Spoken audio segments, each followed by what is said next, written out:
There's a road in America that took 52 years to finish. It has no billboards, no commercial trucks, and a speed limit that feels almost accidental. 17 million people drive it every year. It runs for 469 miles through some of the most stunning mountain terrain on the continent. And the families who used to live along it? Most of them were gone before the first car arrived. This is the story of the Blue Ridge Parkway, and what it actually cost to build the most beautiful road in America. It's 1933 and America is in the middle of a disaster. 1 in 4 workers is unemployed. Farms are failing. Entire families have nothing. Franklin Roosevelt is in the White House trying to find ways, any ways, to put people back to work. And one of the ideas that lands on his desk is a road. Not just any road, a scenic road. A pleasure drive through the mountains of Virginia and North Carolina, connecting 2 new national parks, Shenandoah in the north and Great Smoky Mountains in the south. The idea is to employ thousands of desperate workers, send tourists into economically devastated mountain communities, and give Americans something to be proud of. All at once. Roosevelt had already seen what this kind of project could look like. He'd visited the Civilian Conservation Corps crews working on Skyline Drive through Shenandoah National Park. He liked what he saw. The concept of extending that road south, building a full scenic parkway through the Blue Ridge, moved quickly. But where exactly should the road go? That's where things get complicated. Everyone agrees on the northern section from Shenandoah south to Linville, North Carolina. The fight is over what happens next. From Linville, the road either turns west into Tennessee, past Roan Mountain and down toward the Smoky Mountains entrance at Gatlinburg, or it continues through North Carolina, through Asheville, past Mount Mitchell, all the way to the park entrance near Cherokee. The federal experts study it. They recommend Tennessee. Tennessee is thrilled. North Carolina is not. Politicians and lobbyists start fighting. Competing surveys get commissioned. Interior Secretary Harold Ickes gets involved. Meetings happen, more meetings happen. Nothing gets resolved. Then North Carolina plays its best card. Josephus Daniels is the U.S. ambassador to Mexico. He is also from North Carolina. And there is one more thing about Josephus Daniels. During World War I, he was Secretary of the Navy, and his assistant secretary was a young man named Franklin Roosevelt. Daniels was Roosevelt's boss. They worked together for 8 years. They remained close. Daniels goes to Ickes. He makes the case for North Carolina. Meanwhile, Congressman Bob Doughton, the powerful chairman of the House Ways and Means Committee, and also a North Carolinian, quietly makes his own case to the White House. Conventional wisdom says Doughton agreed to support Roosevelt's Social Security Act in exchange for the parkway coming through North Carolina. Whether it was Daniels or Doughton or both, it worked. Ickes overruled the experts. The route goes through North Carolina. Just like that, a fight that had paralyzed the whole project gets settled in the back rooms of Washington. On September 11, 1935, groundbreaking happens at Cumberland Knob, a rolling stretch of meadow and forest just south of the Virginia border in Allegheny County, North Carolina. Shovels go into the dirt. The Blue Ridge Parkway is officially underway. Now they need someone to actually design it. The man they choose is 25 years old. Stanley Abbott is a landscape architect fresh out of Cornell. He's given the title of resident landscape architect and eventually acting superintendent. His job is to design 469 miles of road through some of the most rugged terrain in the eastern United States. Most people in his position would find this overwhelming. Abbott finds it thrilling. His vision is specific. He doesn't want a highway. He wants what he calls a museum of managed American countryside. Every curve is calculated to reveal a view the way a painting reveals a composition, gradually with intention. The road should feel like it grew there. The speed limit is set at 45 miles per hour by design, not as a restriction, but as an invitation. You're not supposed to be somewhere else. You're supposed to be here. No billboards, no commercial trucks, no gas stations visible from the road, no fast food signs. The parkway will exist outside of commerce, outside of the normal logic of American roads. That's the plan. And for a while, it sounds beautiful. Here's what the plan doesn't mention. There are people living on this land, not a few people. Entire communities. Families who have farmed the same ridgelines and hollows in Virginia and North Carolina for generations. They've built cabins, planted orchards, raised livestock, buried their dead. The Blue Ridge isn't empty wilderness waiting to be discovered. It's home. When survey crews start marking the route in the mid-1930s, they move through places like Rock Castle Gorge in Patrick County, Virginia. Families in the steep hollows have built their lives there over decades. The state condemns the land. Small checks are written. Some families take the money. Others hold on until the sheriff comes. The government's pitch in the early days is that the parkway will be good for mountain people. Specifically, they're told the road will be a farm-to-market road. Farmers will be able to use it to haul their goods. It will open up the mountains to commerce. That's the promise. Many people accept this, sign the papers, and move on. Then, in the second year of operation, a special permit is required to use the parkway for farm transport. By the fourth year, all commercial traffic is banned permanently. The promise was a lie. And by the time people understood that, they'd already given up their land. What happens next is slow and systematic. Barns that are deemed not scenic enough have to go.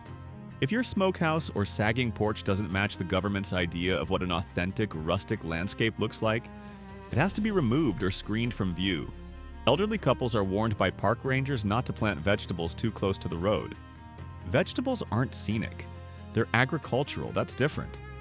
In Rock Castle Gorge, old-timers talk about the wagons that hauled the last loads out.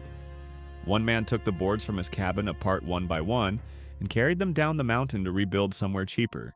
Another family left their apple trees standing with the fruit still on the branches because they didn't have time to harvest before they had to go. They left behind their churches. They left behind their gardens. They left behind the graves of their families. Visitors stop at the overlooks today and praise the view. They're often looking down at what used to be villages. Displacement wasn't unique to one county or one state. It happened across the route through Virginia and North Carolina. In places like Love, Virginia, entire ridgeline communities were uprooted. Families who had lived on the same land for generations ended up in the valleys, cut off from the lives they'd known. The Blue Ridge Heritage Project has spent years trying to honor what was lost. They build chimney monuments along the route, stone chimneys that carry the names of the families who were displaced. Because the parkway didn't just move through empty mountains, it moved through someone's home. And a lot of those people never fully recovered from losing it. Building the Blue Ridge Parkway is not like building a normal highway. There are no straight lines here, no easy grades. The road has to follow ridge lines, drop into gorges, cross streams, and somehow stay beautiful the entire time.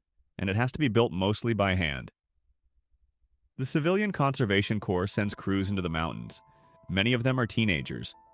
Boys from farms and mill towns who left home with little more than a bedroll and the need for work. They clear slopes. They set stone by hand.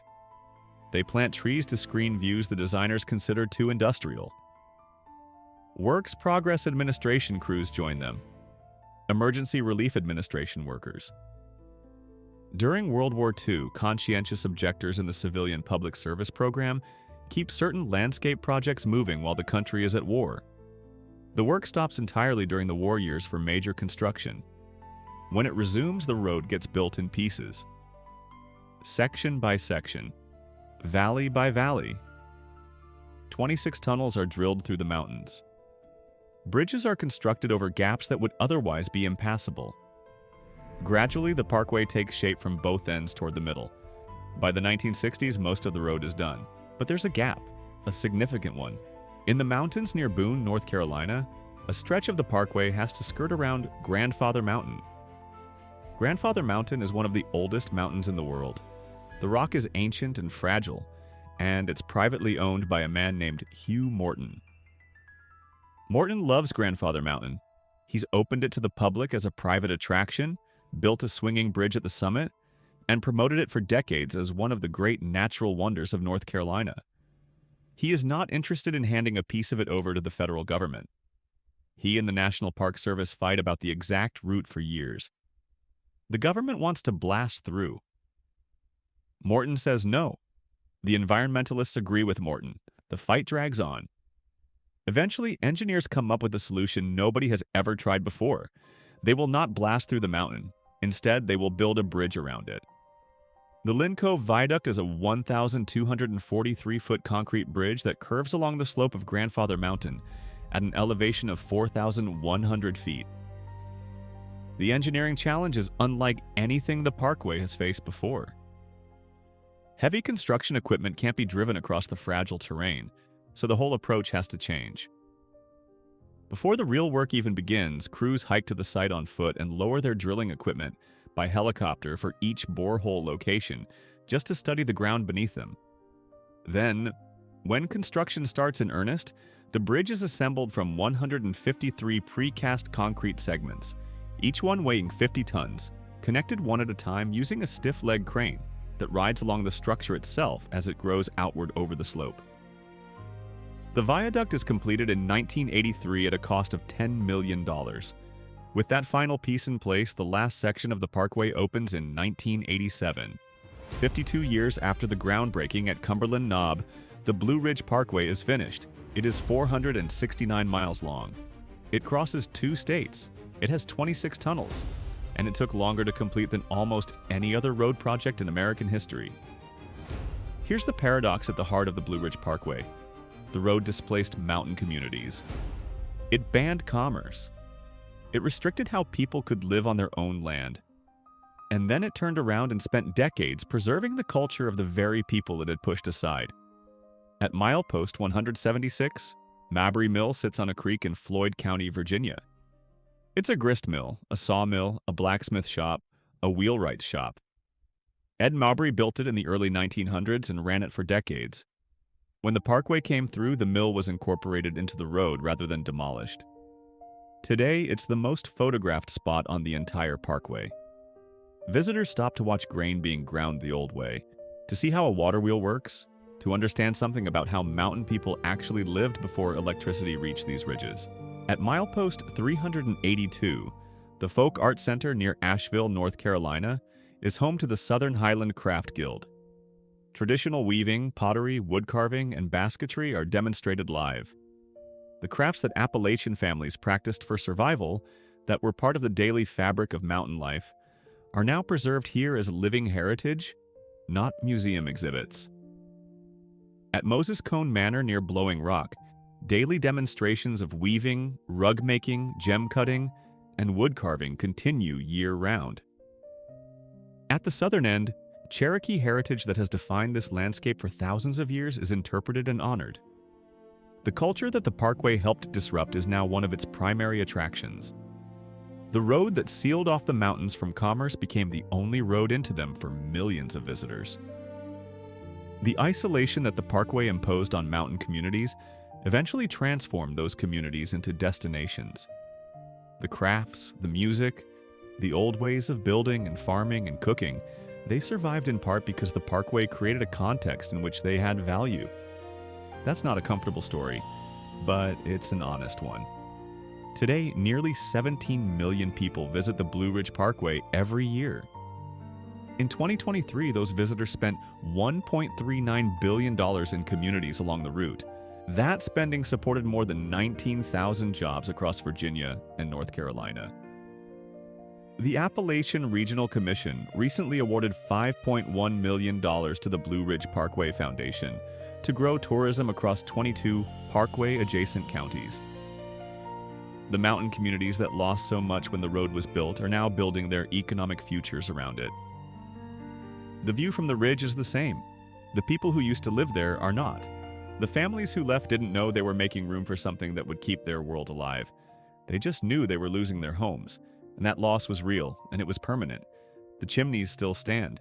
The names are still on the monuments. But the mountains didn't go quiet after the people left. The crafts survived, the music survived, the culture that grew up in these hollows over generations, it found a way through. 52 years to build, 17 million visitors a year, $1.39 billion moving through Appalachian communities that desperately need it. The most beautiful road in America was built on a foundation of sacrifice most people never see. Now you know what's underneath the view. Subscribe for more videos like this one.